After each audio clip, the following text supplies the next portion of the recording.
आप सुन रहे हैं समाचार एजेंसी ऑफ इंडिया की साई न्यूज में ऑडियो बुलेटिन। नमस्कार, ये समाचार एजेंसी ऑफ इंडिया है। अब आप साई न्यूज की समाचार श्रृंखला में रविवार 10 दिसंबर 2023 का प्रादेशिक ऑडियो बुलेटिन सुनिए। मध्य प्रदेश में भारतीय जनता पार्टी की आशातीत सफलता बाद अब यह प्रश्न सियासी गलियारों में गूंज रहा है कि देश के हृदय प्रदेश का अगला मुख्यमंत्री कौन बनेगा। बीजेपी ने विधानसभा चुनाव के लिए अपना मुख्यमंत्री पद का चेहरा घोषित नहीं किया है। ज्योतिरादित्य सिंधिया, कैलाश विजयवर्गीय, नरेंद्र सिंह तोमर, प्रहलाद सिंह पटेल, राकेश सिंह आदि जैसे लोग प्रबल दावेदार हैं। मध्य प्रदेश में राज्य के नए मुख्यमंत्री का नाम कल घोषित हो सकता है। भाजपा ने कल विधायक दल की बैठक बुलाई है। भाजपा विधायक दल के नेता के चुनाव के लिए कल शाम 4 बजे भाजपा प्रदेश कार्यालय में विधायक दल की बैठक आयोजित की गई है। बैठक में भारतीय जनता पार्टी संसदीय बोर्ड द्वारा नियुक्त केंद्रीय पर्यवेक्षक हरियाणा के मुख्यमंत्री मनोहर लाल खट्टर, पिछड़ा वर्ग मोर्चा के राष्ट्रीय अध्यक्ष डॉक्टर के लक्ष्मण, पार्टी की राष्ट्रीय सचिव सुश्री आशा लाकड़ा मौजूद रहेंगे। भारतीय जनता पार्टी के प्रदेश अध्यक्ष विष्णुदत्त शर्मा ने बताया कि पार्टी के वरिष्ठ नेता भी बैठक में उपस्थित रहेंगे। मप्र में भाजपा ने 230 सदस्यीय विधानसभा में 163 सीटें जीती है। मुख्यमंत्री शिवराज सिंह चौहान हाल ही में संपन्न विधानसभा चुनाव में भाजपा को बहुमत प्राप्त होने के बाद आज खंडवा जिले की तीर्थ भूमि सिंगाजी पहुंचेंगे। मतगणना के बाद श्री चौहान लगातार धार्मिक स्थलों पर पहुंचकर दर्शन व पूजा अर्चना कर रहे हैं और अलग अलग जिलों में पहुंचकर जनता का आभार भी व्यक्त कर रहे हैं। राज्यपाल मंगूभाई पटेल ने कहा कि विजय दिवस के बहादुर वीरों के प्रति पूरा देश नतमस्तक है। राष्ट्र आजीवन उन परिवारों का ऋणी है जिन्होंने अपने सपूतों को मातृभूमि के लिए कुर्बान कर दिया। अंतिम सांस तक लड़ते हुए अपने प्राणों का बलिदान देने वाले हर जवान को मैं नमन करता हूं। उन्होंने विकसित भारत @ 2047 के लक्ष्यों को प्राप्त करने के प्रयासों में आगे बढ़कर सहयोग का प्रदेशवासियों से आह्वान किया है। श्री पटेल पूर्व सैनिकों के संगठन इंडियन वेटरन्स ऑर्गेनाइजेशन द्वारा शौर्य स्मारक में आयोजित विजय दिवस कार्यक्रम को संबोधित कर रहे थे। उन्होंने शौर्य स्मारक पर विजय दिवस वीर शहीदों को पुष्पांजलि अर्पित की। इस अवसर पर संगठन के राष्ट्रीय अध्यक्ष कैप्टन जोगिंदर सिंह सेंगर उपस्थित थे।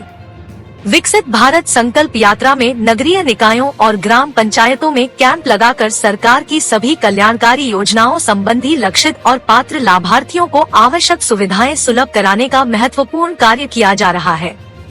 विकसित भारत संकल्प यात्रा के दौरान आयोजित होने वाले कार्यक्रम स्थलों पर स्वास्थ्य शिविर लगाए जा रहे हैं।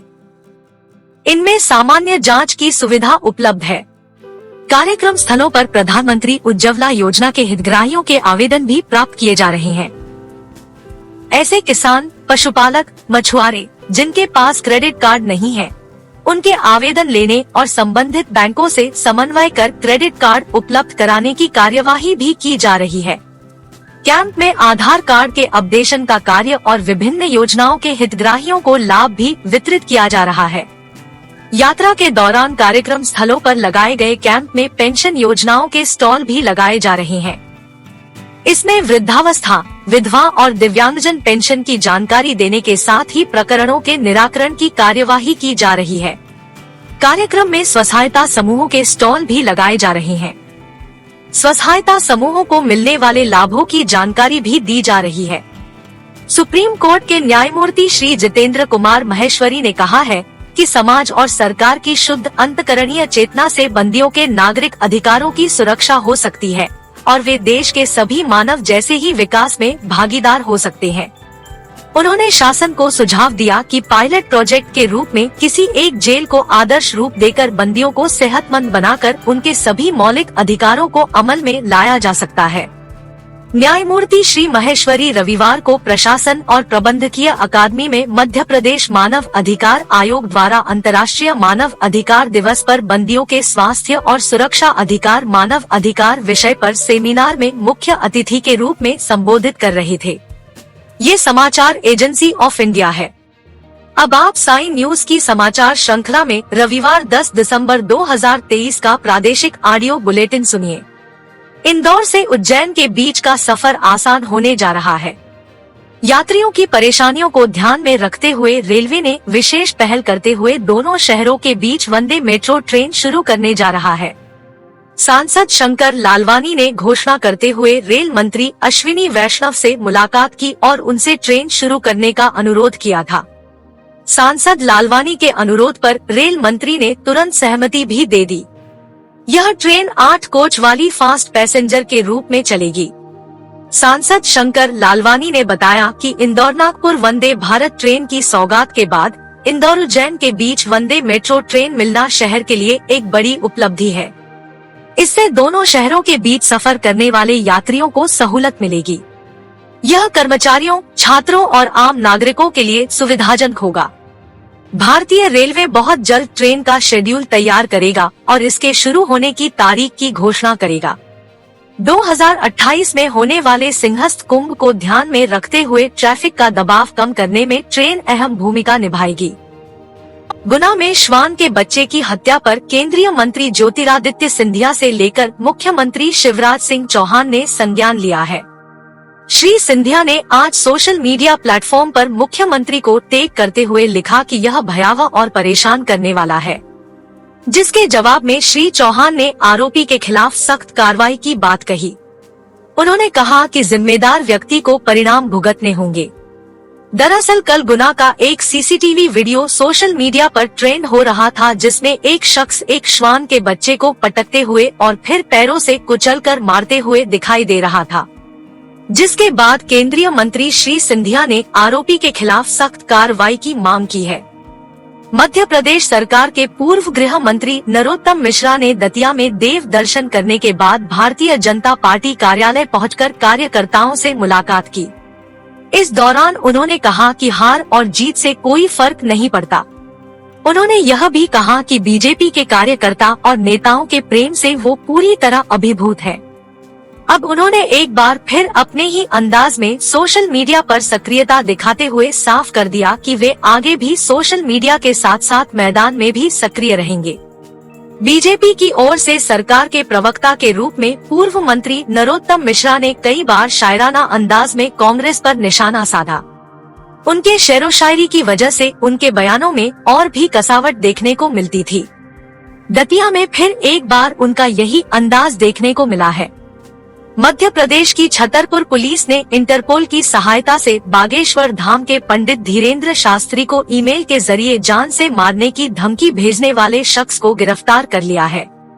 पुलिस ने बताया कि धीरेन्द्र शास्त्री से 10 लाख रुपए की फिरौती मांगने वाले शख्स को गिरफ्तार किया गया है, जो लॉरेंस बिश्नोई गिरोह से जुड़े होने की बात कह रहा है।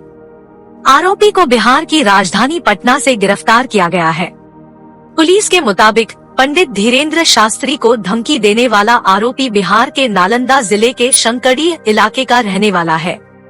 पुलिस के अनुसार आरोपी ने फर्जी ईमेल आईडी से बागेश्वर धाम की आधिकारिक ईमेल आईडी पर धमकी भरा मैसेज भेजा था। ईमेल के बाद बमीठा थाने में 20 अक्टूबर 2023 को अज्ञात आरोपियों के खिलाफ आईपीसी की धारा 387 और 507 के तहत मामला दर्ज किया गया था। ये समाचार एजेंसी ऑफ इंडिया है। अब आप साई न्यूज की समाचार श्रृंखला में रविवार 10 दिसंबर 2023 का प्रादेशिक ऑडियो बुलेटिन सुनिए।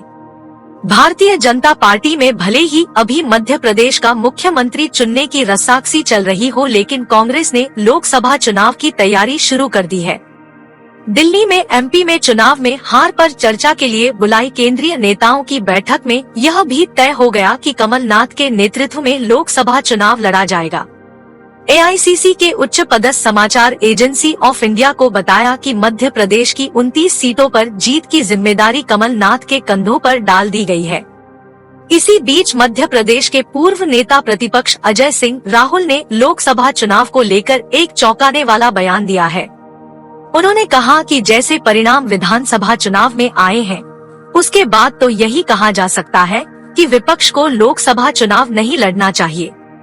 सूत्रों के अनुसार मध्य प्रदेश विधानसभा चुनाव में मिली हार पर शुक्रवार 8 दिसंबर को दिल्ली में कांग्रेस की एक बड़ी समीक्षा बैठक रखी गई थी।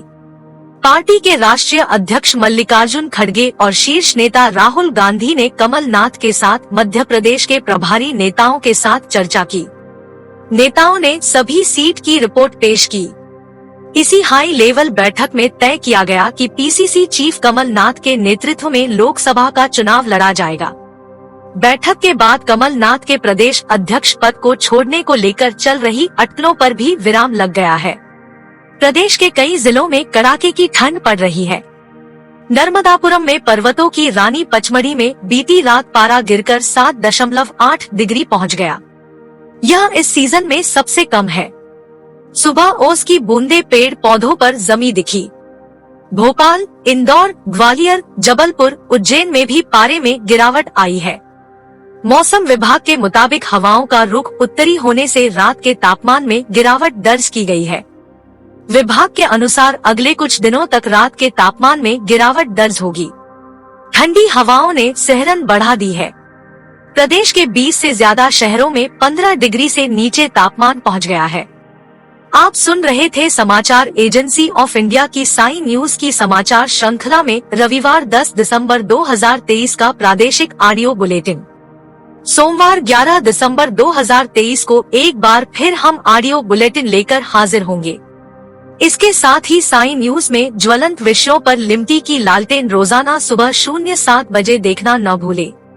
यदि आपको ये ऑडियो बुलेटिन पसंद आ रहे हो तो आप इन्हें लाइक, शेयर और सब्सक्राइब जरूर करें। अभी आपसे अनुमति लेते हैं। जय हिंद।